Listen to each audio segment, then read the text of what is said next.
एक बार फिर से आप सबका स्वागत है हमारे YouTube channel of unique tutorial 04 पे। अब एग्जाम सेशन स्टार्ट हो चुकी है, सिर्फ हायर क्लासेस की नहीं, इवन हमारे जितने भी लोअर क्लासेस के बच्चे 5th 6th 7th 8th सबकी एग्जाम स्टार्ट हो रही है। पेपर्स आने वाले हैं, आज से 10 दिन बचे हुए आपके पेपर को। पर जब बहुत बार ऐसा होता है कि हम सब कुछ पढ़ के जाते हैं, पर फिर भी हम क्या करते हैं, हम पेपर लिखते समय कुछ ऐसे मिस्टेक कर देते हैं जिसकी वजह से हमारा परसेंटेज और हमारे मार्क्स बहुत ज्यादा ड्रॉप हो जाते हैं। तो एक बार एग्जाम के पहले आपके लिए ये रिमाइंडर वीडियो लेकर आई हूं मैं, ताकि आप जब अपने एग्जामिनेशन हॉल में बैठिए और पेपर्स आपके सामने आए तो ये गलती मत कीजिए, क्योंकि अगर ये गलती आपने कर दिया तो फिक्स है कि भले आपको कॉन्फिडेंट है कि आप 90 लाओगे, पर ऐसे छोटे छोटे मिस्टेक्स आपको लाकर रख देगा 70 और 60 पे। तो आइए फटाफट मैं आपको पहले आज कुछ चीजें ऐसे समझाती हूँ जिसको सिर्फ सुनना मत बच्चों, उसको दिमाग में भी रखना और समझना, क्योंकि ये चीजें सिर्फ एक क्लास के लिए नहीं, आप जब भी आगे जाओगे, बड़े बड़े एग्जाम्स के लिए जाओगे, हर जगह ये आपके लिए इंपॉर्टेंट है। तो बिना टाइम वेस्ट किए मैं आती हूँ आपके मेन कंटेंट पे। तो ऐसी कौन सी मिस्टेक्स होती है जो आप एग्जाम टाइम पे सबसे ज्यादा गलत करते हो? सबसे पहली चीज, read the instructions carefully. Instructions का मतलब क्या होता है? अब मैं हायर क्लास पे नहीं जाके लोअर क्लास के बच्चों से बात करती हूँ।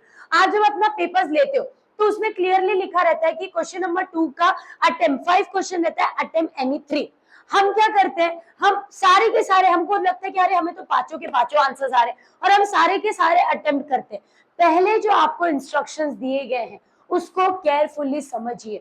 दूसरी चीज, आपके क्लास के अंदर जब आप जाओगे तो आपके टीचर्स ने कुछ इंस्ट्रक्शंस होते हैं, जैसे आपके राइटिंग पैड के ऊपर लिखा हुआ नहीं होना चाहिए, आपकी जो बुक्स होंगी वो आपके बैग के अंदर होनी चाहिए, बैग आपके क्लास के अंदर एक जगह पे सबके सबमिटेड होने चाहिए। मेक श्योर कीजिए कि जब आप क्लास के लिए निकल रहे हो, आप एग्जामिनेशन हॉल में जा रहे हो, तो आपके पाउच के अंदर कोई पेपर के छोटे टुकड़े या कोई नोट्स आपने जो बनाया हो गया वो तो नहीं रह गए, क्योंकि क्या होता है कभी कभी आपको पता भी नहीं चलता और वो रह जाता है और आप कॉपी केस में चले जाते हो। तो ये जितने भी इंस्ट्रक्शंस आपको दिए जाते हैं आपके स्कूल से पहले कि आपको एग्जामिनेशन में ये चीजें करनी है, उसके ऊपर ध्यान दीजिए, ठीक है। सेकेंड चीज, मैनेज द टाइम वाइजली, जो मैंने आपको एग्जाम्पल बताया। अगर 5 में से 3 अटेम्प्ट करना है ना, तो पहले जो 3 आपको परफेक्टली आते हैं उसको अटेम्प्ट कीजिए, क्योंकि कैसा होगा, क्वेश्चन नंबर 2 में आपको 5 में से 3 करना था, आपने पांचों के पांचों अटेम्प्ट कर लिया और सारा अटेम्प्ट करने के चक्कर में आपका जो पीछे का जो मेन आंसर अटेम्प्ट करना था, समझिए क्वेश्चन नंबर 6 में था जहाँ पे 2 अटेम्प्ट करना था, आपने पहले ही एक्स्ट्रा अटेम्प्ट कर दिया, जिसके चक्कर में आपके पीछे के जो थे वो आप अटेम्प्ट नहीं कर पाते हो। और एक्स्ट्रा अटेम्प्ट करने का आपको बता दूं बिल्कुल भी मार्क्स मिलता नहीं है। आपको 3 लिखा था, आपने भले 5 लिखा होगा, पर मार्क्स आपको 3 के ही दिए जाएंगे।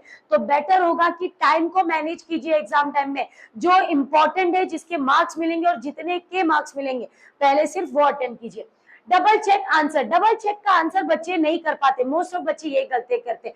डबल चेक का मतलब क्या होता है, ट्राई कीजिए आपका पेपर 10 मिनट या 15 मिनट पहले खत्म हो जाना चाहिए, और जब आपने जितना पेपर लिखा है आपके सारे आंसर्स को एक बार अच्छे से क्रॉस चेक कीजिए। स्पेलिंग, आप क्या करते हो, पढ़ते हो तो बोल कुछ और रहे हो और लिखा कुछ और है, तो आप जो लिखा है वही पढ़ो, ताकि आपको समझ में आए कि आपने कहाँ गलती की है।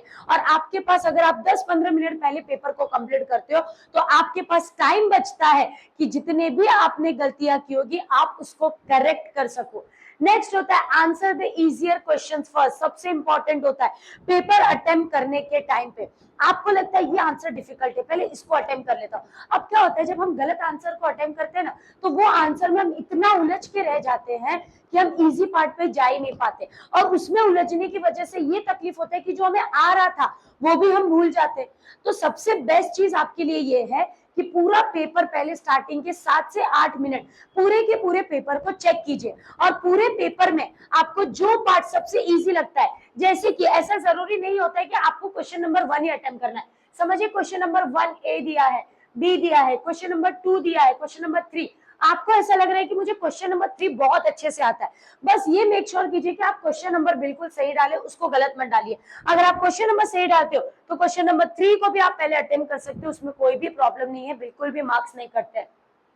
Stay calm and focus. Examination hall में इतना देखो कि क्या होता है, हम पेपर लिखते हैं, साइड में टीचर किसी को मार रही है या किसी का चेकिंग कर रही है, कुछ बच्चा कुछ बोल रहा है, हम डिस्ट्रैक्ट होते हैं, और जब हम डिस्ट्रैक्ट होते हैं ना तो हमारे पेपर पे उसका असर दिखता है।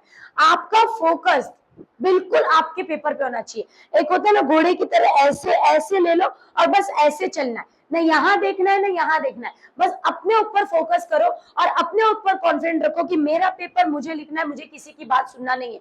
तो पूरा का पूरा फोकस आपके पेपर में आप पर होना चाहिए।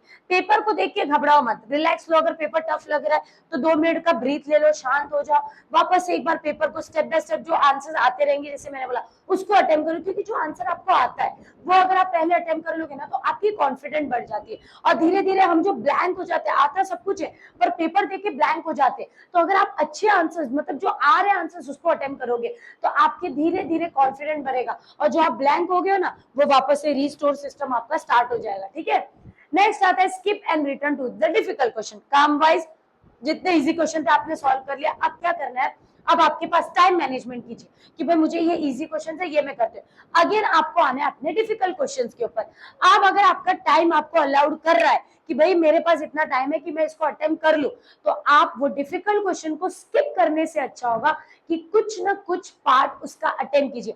कुछ भी मत लिखिए, मैं ये नहीं बोलूंगी, लिखिए उस कंटेंट से रिलेटेड, क्योंकि बहुत बार ऐसा बोला जाता है कि पेपर मत छोड़ना, कुछ भी लिख देना पर लिखना है, ऐसे मार्क्स बेटा नहीं मिलता है। लिखोगे कंटेंट से रिलेटेड कुछ सही चीज लिखोगे तो ही आपको मार्क्स मिलते हैं।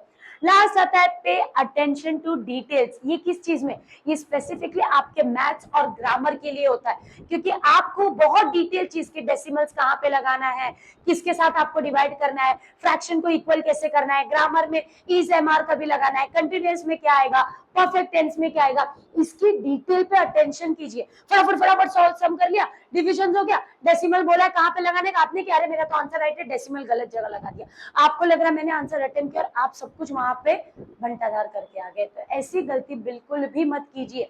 तो ट्राई कीजिए कि ये चीजें while writing your paper, if you are paying attention on this topic, I will make sure कि अब ऐसा नहीं कि स्टडी नहीं किया और ये सोच लिया, स्टडी के बाद अगर इन चीजों को मेंटेन करके रखा है ना तो आपके जो सिले सिले मिस्टेक से आप 90 से 85 86 पे अटक जाते हो, 70 से 65 66 पे अटकते हो, वो छोटी छोटी चीजें जो 2-3% हमारे लेके चले जाते हैं वो हमारे बच जाएंगे। समझ में आ रहा है? तो बहुत ध्यान से पेपर को लिखिए, पूरी मेहनत कीजिए। नवरात्रि का टाइम है, ऐसा नहीं कि बस एंजॉय करना है, अपनी स्टडीज को भी मैनेज करके चलिए, सही टाइम पे पढ़िए। And best of luck to all my lower class student from 5th to 8th standard students जिनके एग्जाम अब आने वाले हैं। Thank you, like share and subscribe.